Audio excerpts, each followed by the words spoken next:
Welcome back, boys. Today and girl. Today we're talking about, is canceling plans a better feeling than intercourse? Absolutely. Oh, absolutely. Well, I guess it depends. I'll show you guys how to cancel plans. This is what He's really good at it. Go ahead. Yeah, he's done it so many times to us. Yeah. just always blame somebody else. It's always out of your control. Yeah. I can't go. It's not. I want to be there, but you know, that is someone the else. sickest perk of like a wife. You could blame her. It's lit. Yeah. She does the same with me. Yeah. I throw her under the bus absolutely. all the time. How does she do it? Oh, dude, anytime you want to get out of something and you get to like, you know, you're on the same page of using your significant others, awesome. But you guys can't use that to me anymore because I now. But what kind of thing would Nina say like that you? Forget what he said. What's the? How does that work? So whether it be like, he's traveling, he's not home, so I gotta stay home and take care of the cats. Oh, okay, that's good. Or like, he's got this event, so like I can only be at this thing. I can only stop by for a little bit, but we gotta go to this event with him, type thing. That's good. Dude, you guys are so dishonest. I just go, fuck no, I don't want to go with you. Oh yeah, no, we don't do that. I don't do fuck no, but recently, Keep our friends, Joe. Recently, what I've been saying is like I used to always feel obligated to give a reason of why I can't go to something, but now I just go, nah, man, I can't. Yeah, that's what I do now too. That's it? I just That's say it. no. I won't be able I to. just say no. And then they stop. They don't ask a follow up question, and I go, Yes. It's like sexual nirvana, dude. oh, dude. What if they're just asking to be polite because they're like, we don't really want Nick to go, but we should ask to be polite. Honestly, Then everybody It's a win-win. that's yeah. a win-win. That's a win-win. Dude, it's Too many games for it's me. way worse when someone goes, "What are you doing on the 12th of God, June?" give me the details. Yeah, and they don't even say what it is yet, and you're like, oh shit. And it's like, okay, okay, great. Can you help me move? And it's like, oh. You know how you handle that?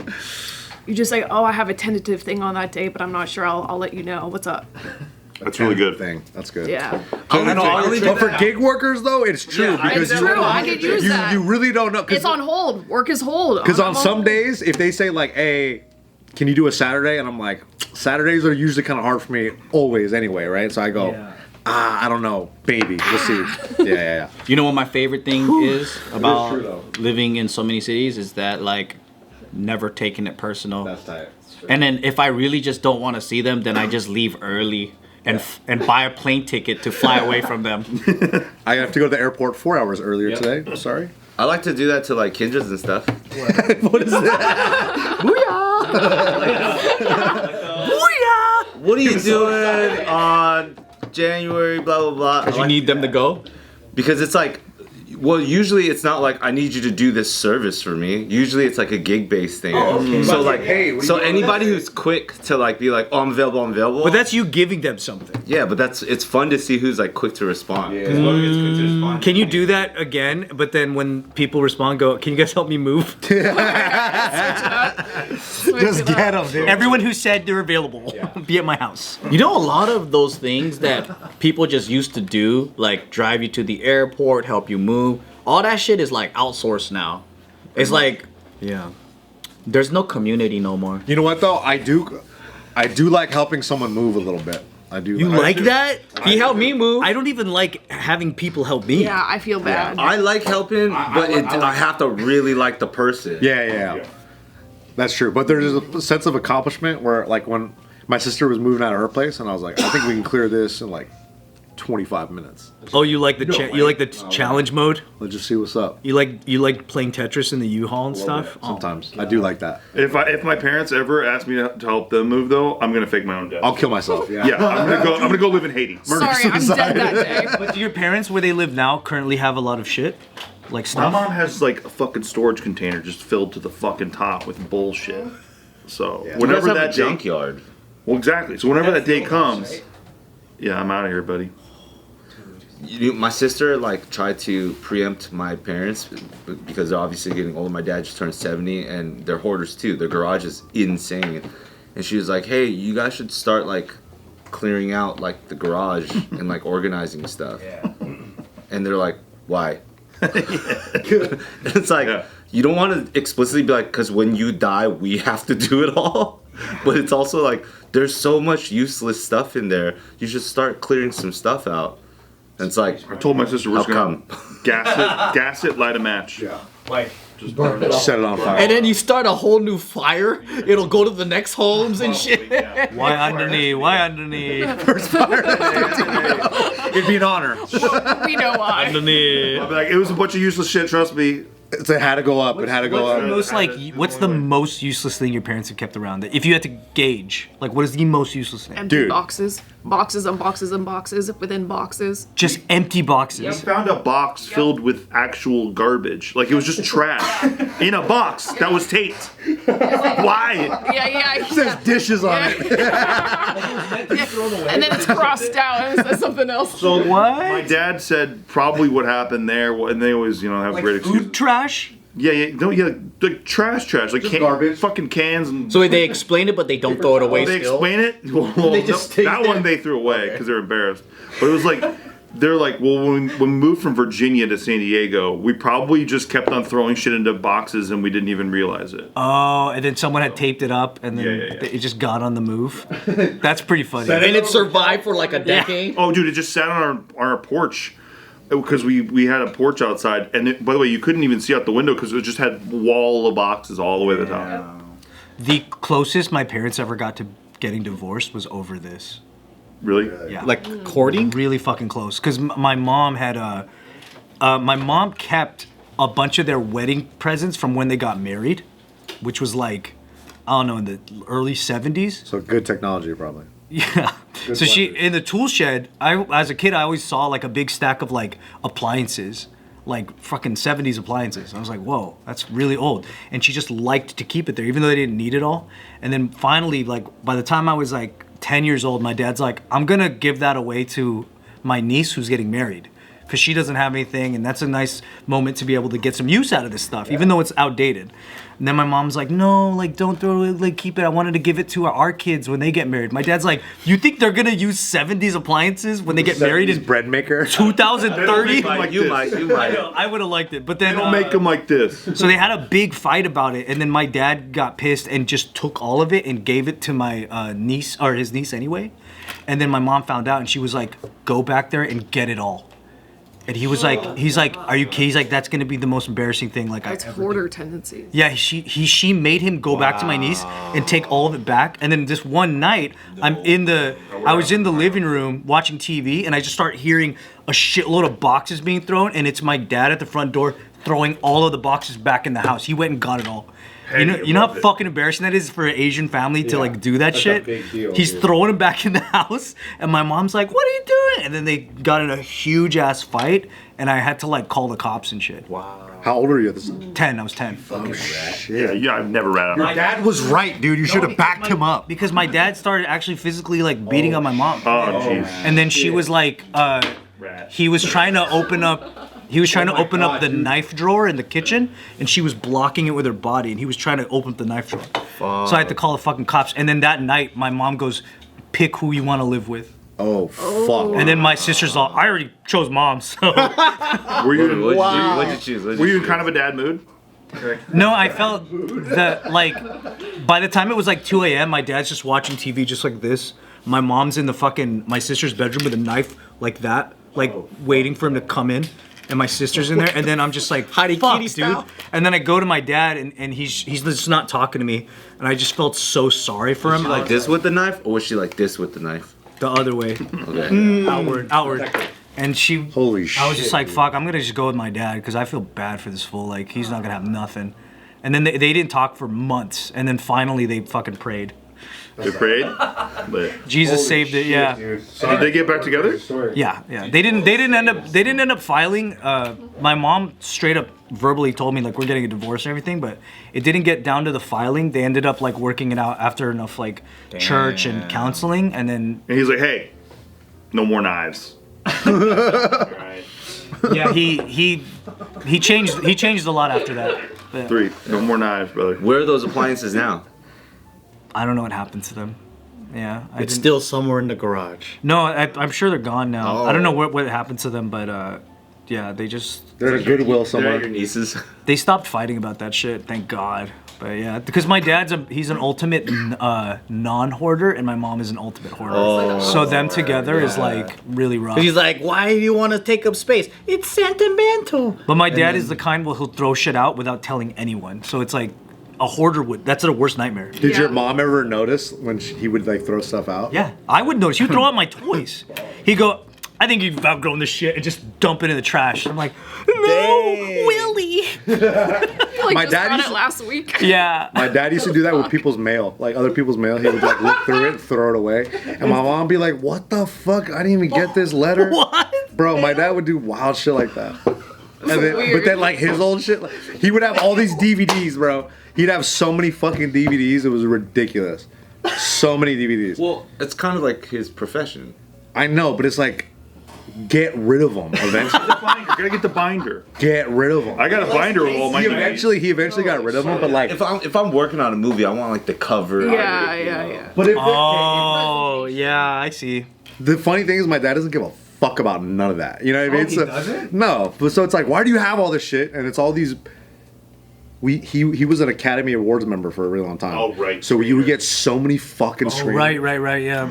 And we would have boxes and like in his garage where it was his work office. And they're like crappy cardboard sleeve ones. Yeah, Yeah. bro. And we got so many different generations of it, so you can see like like the big box to the sleeves, and they're everywhere. And you're not gonna watch that shit because it'll have the overlay of your fucking yeah. Some of them, like you used to have a special DVD player to watch them. He doesn't have that DVD, so it's like they're just sitting here. Like you're supposed to break these and. They're also worthless. Yeah. You see that shit about the Academy Awards voting that people are. Yeah. That's fucking funny. Watch the movie you're voting on. People are still saying like, yeah, they just press play and they don't actually watch it. They just leave the room. That's the same with when you're on SAG nomination committee. They didn't require us to watch shit. That's why I never believe any of that shit. But they made, you know what's cool though, when you're on nomination committee, and that's why I think if you're on SAG, if you get the invitation, 100% do it. They make it as fun as possible, so that you want to go to the events. So like when if you let's say there's like a Leonardo DiCaprio movie that's part of the nomination, they try to incentivize you to go by like making it's all going to be nomination people only, and Leo's there, and all the cast is there, and that's the first time they're seeing it, so you get to experience that with them and shit. It's actually like really, really worth going.